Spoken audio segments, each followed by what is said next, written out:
أعوذ بالله من الشيطان الرجيم بسم الله الرحمن الرحيم.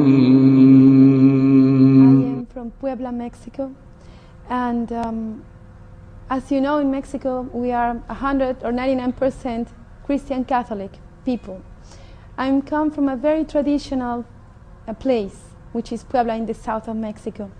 So I was basically raised up by my grandpas and my mothers, back and forward, and they made me believe in Christianity since I was a child, and they taught me in school. I mean, it's an atmosphere of Christianity all over around, because it's a shame that there is no other contact of other religions, of other beliefs. As you know, Christianity is like having the authority of the people's heart. Like they believe blindly, not thinking, not rethinking about that if it's true or not. They just believe it. Like I remember myself going to church every Sunday when I was with my parents, with my grandpas. I was with my grandpas. They used to take me to church on Sunday. We'll dress up nicely and go to listen to mass. And then, oh, it was great, the mass. But did we understand something? I remember that when we attended church, is, you know, there is this always happening that you listen to the mass, but you never really go to the Bible and check if it's true or not, and your own opinion, what you really think about it. You just take it for known, for that it is true, that whatever you heard is true, and you go on with it the whole weekend after weekend, Sunday after Sunday. Even though I am from the south of Mexico, when I was 10 years old, we moved to the north of Mexico, on the border of United States and Mexico.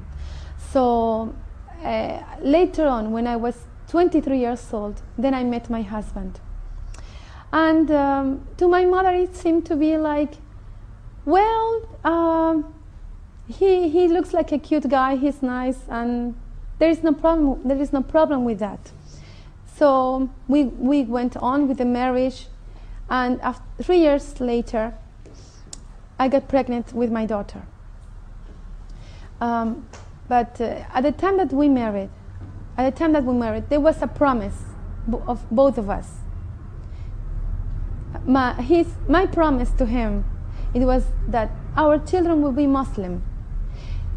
To me, I thought, you know, he's such a beautiful and nice guy that there is no problem with my future children to become Muslim.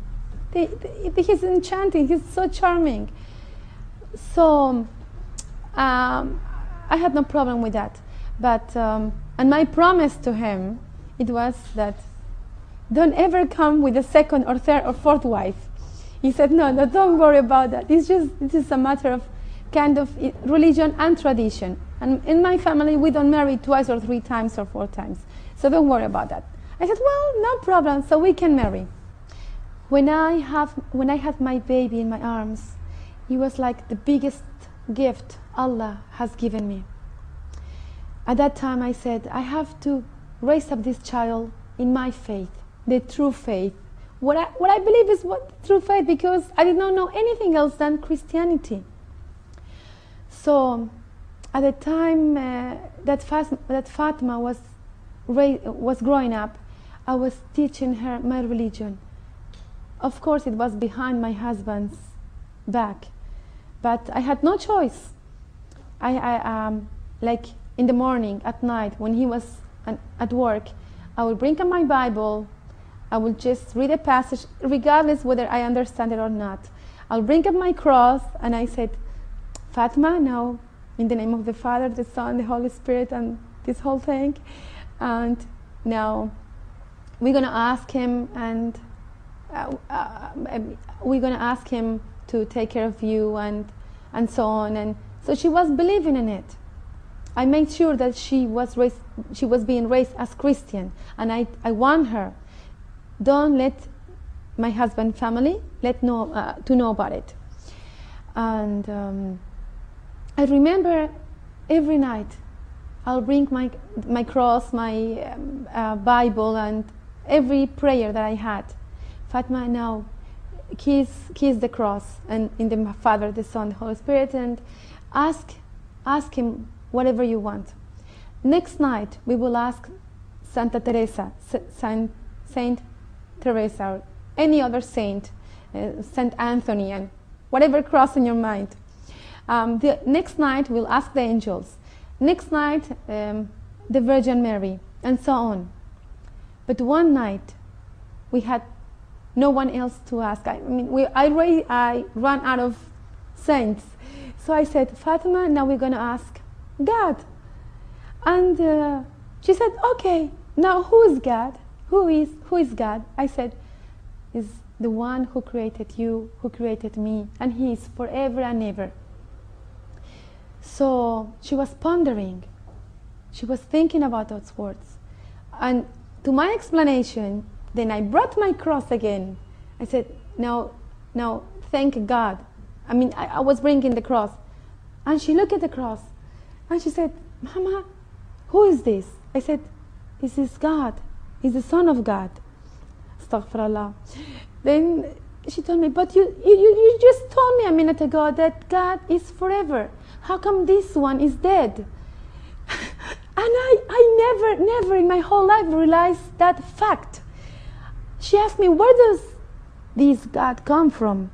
I said, well, it comes from the womb of Mary, of the Virgin Mary.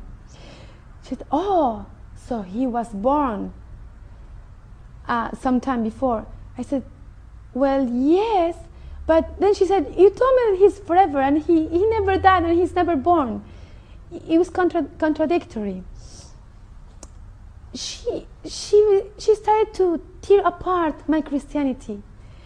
And I saw her and said, how can I make her believe in this? At that time, when Fatima started me to ask me many questions about the Virgin Mary, how come you told me that God is alone, has the power alone, and you ask the Virgin Mary, and you ask the angels, do they have power? I said, well, let me think about it. It's something that you were raised on in this belief. And in Mexico we are like all Catholic. Most of the people is Catholic.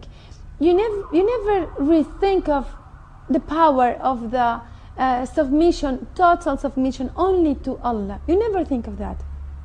So at that time I said, I need help. Someone help me. I'm drowning. My Christianity is torn in pieces. So I went to church, to this Christian Catholic church in